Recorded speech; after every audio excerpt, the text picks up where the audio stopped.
నమస్తే, welcome to our channel. నేను ఆదిత్య. సమాజంలో అప్పుడప్పుడు కొన్ని వింత వింత సంఘటనలు జరుగుతూ ఉంటాయి. గతంలో వినాయకుడు పాలు తాగడం వంటి సంఘటన జరిగింది. దీంతో ఆ సమయంలో వినాయక విగ్రహాల దగ్గర భక్తులు క్యూ కట్టి వినాయకుడికి పాలు తాపించారు. ఇలాంటి ఘటనలు అప్పుడప్పుడు జరుగుతూ ఉంటాయి.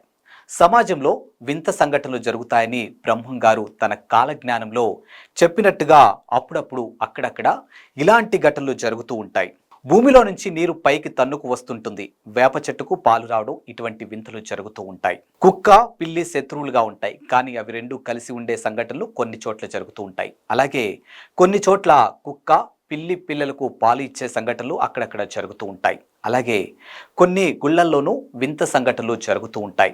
శివలింగం ఉన్న శివాలయానికి కొన్ని చోట్ల నాగుపాము వచ్చి శివలింగం చుట్టూ తిరిగి వెళ్లే ఘటనలు చూసాం. అలాగే హనుమంతుడి గుడికి వానరం వచ్చి వెళుతుండడాన్ని చూస్తుంటాం. ఇలాంటి ఘటనలు అప్పుడప్పుడు అక్కడక్కడ జరుగుతూ ఉంటాయి.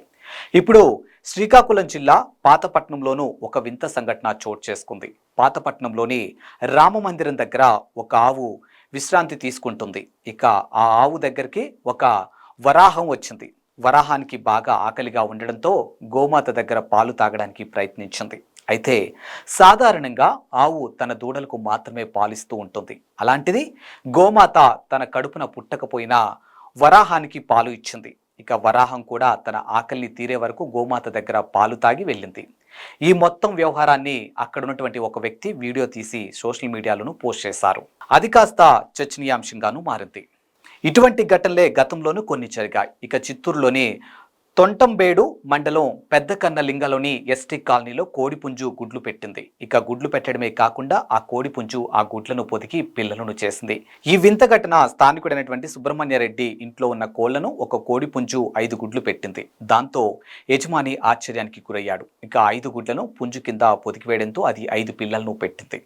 ఇప్పుడు ఆ పుంజు తల్లి కోడిలా పిల్లలను కాపాడుకుంటుంది. ఈ వింత గురించి తెలిసి గ్రామస్తులంతా వచ్చి ఆ కోడి పుంజును, దాని పిల్లలను ప్రజలు వింతగా చూస్తూ ఉన్నారు. అలాగే కృష్ణా జిల్లా కంకిపాడు మండలం ఇడుపుగొల్లు గ్రామంలో ఒక మేకపోతు పాలిస్తూ ఉంది. ఇక నక్క రాంబాబు అనే రైతుకు చెందినటువంటి మేకపోతుకు పొదుగు ఉండడంతో దాని నుంచి పాలు కూడా వస్తుండడంతో ఆశ్చర్యానికి గురి చేస్తూ ఉంది. రైతు తన మేకలతో పాటు మేకపోతు నుంచి పాలు తీసుకుంటూ తన కుక్కకి పట్టిస్తున్నాడు.